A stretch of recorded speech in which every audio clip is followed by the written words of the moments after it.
Rätt neutral, för Kortnek båda vägar. Det är spännande. 2-3 straffer det nu. Jag tar för jag både straffer, men vi kan få det första jocken nog så på helt nu. Alltså, det som hållt alltså kör båda vägar spännande, omtränande och fast corner till allt. Följde som att Eiler Gaudan där sätter i straffet så. Ja, det är ju. Jag vet inte kan att datum mer. Och så vet alltså men står bra. Jag vet så att kan stå där sånt. Det var inte ske. Det är verkligen öppen där. Var det tror att linjen att jag spelar för det.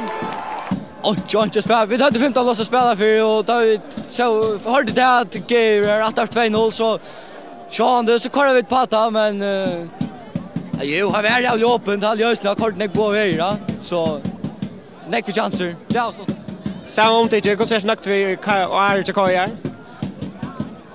Så jag som det är jävla nökter till sig och då spelar jag fotboll och alls fotboll.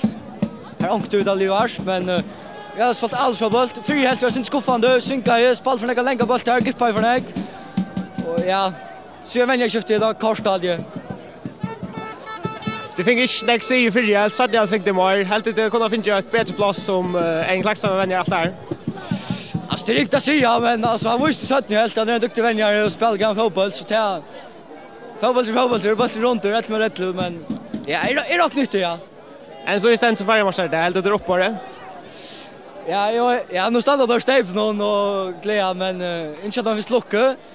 Men jag vet inte, vi har spelat så jag med de här, vi har vunnit en, spelat en jävnan och tappt en, men alltså, tar stannat Sverige match där, det finns nästa tid, det sista mot oss till, ja, tar kort till det sista.